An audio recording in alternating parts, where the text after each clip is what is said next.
ضلع کیچ کے علاقہ دشت سمیت ضلع آواران اور گیچک میں پاکستانی فوج نے تقریباً تمام ندی نالوں کے جنگلات جلا ڈالے۔ مقبوضہ بلوچستان میں فورسز کی آپریشن بلوچ قوم کے لیے ایک عام بات ہو گئی ہے جو روزانہ کی بنیاد پر ہوتی ہے۔ ویسے فوجی آپریشن بلوچ قوم کی معمول کی زندگی کا ایک حصہ بن گئی ہے، لیکن اس میں شدت گزشتہ 2 مہینے سے دیکھنے کو ملتا ہے۔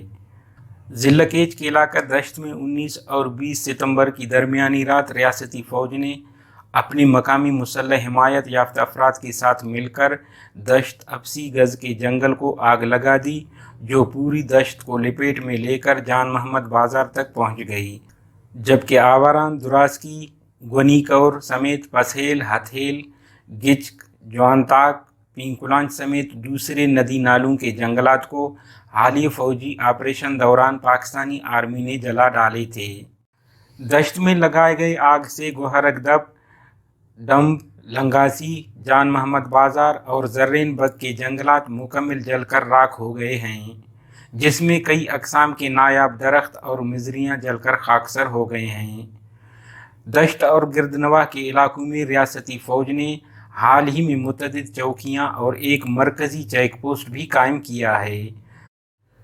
فوج کی جانب سے مذکورہ علاقوں کے جنگلات کو جلانا مزاحمت کاروں کے خوف کو کم کرنے کا سبب مانا جاتا ہے۔ آپ بھی جانتے ہیں، دشت اور ضلع کیچ کے پسماندہ علاقے کئی سالوں کی خشک سالی کے بعد اس سال بارشوں کے بعد آباد ہوئے تھے۔ طویل خشک سالی سے تنگ آ کر مقامی لوگوں نے شہروں کی جانب ہجرت کی تھی، لیکن اب دوبارہ لوگ یہیں آباد ہونا شروع ہو گئے تھے اور یہاں زندگی دوبارہ لوٹ رہی تھی، مگر مستقبل میں ریاستی فوج کی جانب سے جنگلات جلانے کے بعد ایک اور قحط کا سامنا کیا جائے گا۔ مذکورہ ویڈیو میں آپ لہلہاتے اور سرسبز آباد جنگلات دیکھ سکتے ہیں، اور اس ویڈیو میں لہلہاتے اور سرسبز آباد جنگلات کو تباہ ہوتے بھی دیکھا جا سکتا ہے۔ دشت میں گز اور دوسرے درختوں سے بھرا ہوا یہ جنگل مقامی لوگوں کی مویشیوں کے لیے چراگاہ کے علاوہ لاتعداد اقسام کی جنگلی حیات کا مسکن تھے۔ زیادہ تر گز کے درختوں سے بھرے ہوئے اس جنگل میں فاختائیں، بلبل، تیتر، بٹیر اور کئی دیگر پرندوں کا بہتات تھا۔ بلوچستان کے یہ علاقے گزشتہ 20 سال سے کم بارشوں کی وجہ سے خشک سالی کی لپیٹ میں رہی ہیں، جس کی وجہ سے جنگلات اور جنگلی حیات کو بھی نقصان پہنچا ہے۔ حالیہ بارشوں کی وجہ سے زمین میں پانی کی سطح بہتر ہونے سے جنگلات کی حالت میں نکھار آئی تھی۔ قدرتی چراگاہیں سرسبز ہونے سے جہاں مال مویشیوں کی صحت بہتر ہوئی تھی، وہاں جنگلی حیات کی نشو و نما میں بھی اضافہ دیکھنے کو ملا تھا۔ آپ کو معلوم ہے، یہ علاقے کاشتکاری کے حوالے سے بارانی علاقے کہلاتے ہیں۔ یہاں کاشتکاری کا زیادہ تر انحصار بارشوں پر ہے۔ کھیتوں کے چاروں طرف بند باندھ کر بارشوں کے پانی کو روکا جاتا ہے اور اس پانی کے خشک ہونے کے بعد کھیت میں فصل اگائی جاتی ہے۔ گزشتہ دنوں فورسز نے تحصیل مند کے گاؤں گوبرد میں شاہ بیگ کلات کے مقام پر بلوچ نیشنل موومنٹ کے چیئرمین شہید غلام محمد کے خالہ زاد بھائی حاجی گل محمد کے کھجوروں کے باغ کو بھی جلا دیا تھا، جس سے باغ کو شدید نقصان پہنچا اور لاکھوں مالیت کے درخت بھی جل کر راکھ بن گئے تھے۔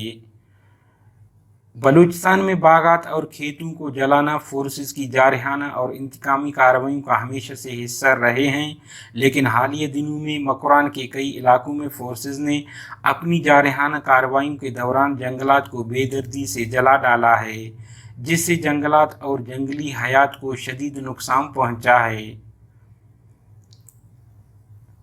آپ کو یاد ہے دشت کے علاقے میں جنگلات جلانے سے پہلے فورسز نے مزن بند دشت جو مارخور ہرن اور دوسرے نایاب جنگلی جانوروں کا مسکن مانا جاتا ہے میں بھی کئی ندی نالوں کے داز کے جنگلات کو بھی آگ لگائی تھی۔ بلوچ آزادی پسند قومی رہنما ڈاکٹر اللہ نذر بلوچ نے کہا ہے کہ پاکستانی فوج نے بلوچستان میں گزشتہ 20 سال سے جنگلات اور فصلوں کو جلانے کی حکمت عملی کو جاری رکھا ہوا ہے۔ قومی رہنما نے سماجی رابطے کی ویب سائٹ ٹویٹر پر اپنے ٹویٹ میں کہا ہے کہ پاکستانی فوج نے بلوچستان گومازئی کیچ میں کھجور کی درختیں جلائی ہیں۔ درمانی بینٹ ضلع آواران میں ایک جنگل سمیت پیراندر آواران میں متعدد مکانات کو نظر آتش کر دیا ہے۔ آزادی پسند رہنما نے کہا ہے کہ بلوچستان کے متعدد علاقوں میں فوجی آپریشن جاری رہا۔ فصلوں کو جلانے کی پالیسی کے تحت کیچ کے علاقے لنگاسی اور گچک سمیت شولیر اور ٹوبہ کے علاقوں میں کئی کلومیٹر کے جنگلات بھی جلائے گئے۔ تنک میں ایک محلے کو جلایا گیا جس پر 2012 میں بمباری کی گئی تھی۔ بمباری کے نتیجے میں 4 سال بختی اور محلے کے دیگر خواتین و حضرات شہید ہو گئے تھے، جو کہ عالمی قوانین کے مطابق جنگی قوانین کی کھلی خلاف ورزی تھی۔ بلوچ آزادی پسند رہنما دانشور BSO کے سابق چیئرمین، بلوچ نیشنل موومنٹ کے سابق مرکزی سیکرٹری جنرل رحیم بلوچ ایڈوکیٹ نے پاکستانی جنگی جرائم حوالے سے بھی سماجی رابطے کی ویب سائٹ ٹویٹر پر اپنے ایک ٹویٹ میں کہا ہے کہ ایک نئے جارحیت کے تحت پاکستانی فوج نے مند میں کھجور کے باغات، مکران کے علاقے دشت میں 50 کلومیٹر سے زیادہ پر محیط جنگل اور گچ میں شہریوں کے رہائش گاہوں سمیت جنگلات کو نظر آتش کیا ہے۔ ماحولیاتی دہشت گردی سمیت پاکستانی فوج کو بلوچستان میں جنگلات اور فصلوں کو جلانے، دہشت گردی اور جنگی جرائم کے لیے عالمی اداروں کے سامنے جواب دہ بنانا ہوگا۔ دشت میں جنگلات کے جلائے جانے پر ایک افسردہ مقامی کاشتکار نے بتایا کہ بارشوں نے دشت میں زندگی کی رونقیں بحال کی تھیں، زمین پر سبزہ اگایا تھا، ہم نے اپنی کھیتوں میں فصل بھی اگائی تھی اور اب فصل کاٹنے کے لیے تیار تھی کہ پاکستانی فوج نے انہیں جلا ڈالا۔ اب ہم پہلے سے بھی بدتر حالت میں ہوں گے۔ انہوں نے کہا کہ پہلے اگر ہمارے پاس مویشیوں کو دینے کے لیے چارہ نہیں ہوتا تھا، لیکن جنگلات موجود تھے جہاں سے ہم مویشیوں کے لیے چارہ کا بندوبست کر سکتے تھے، مگر اب سب کچھ جل کر بھسم ہو چکا ہے، جس کی وجہ سے ہم اس دشت میں صدیوں سے آباد تھے۔ انہوں نے کہا ہے کہ ایک عام درخت کو تناور ہونے میں 1-2 سال نہیں بلکہ 10-20 سال لگتے ہیں، جبکہ یہ قدرتی جنگل ہے جہاں یہ درخت بے ترتیب بارش اور سخت موسم کے باوجود سالوں زندہ رہتے تھے، یعنی ہر ایک درخت کی عمر کم از کم 30 سال ہوتی تھی۔ اس بات سے آپ بخوبی نقصانات کی شدت کا اندازہ لگا سکتے ہیں۔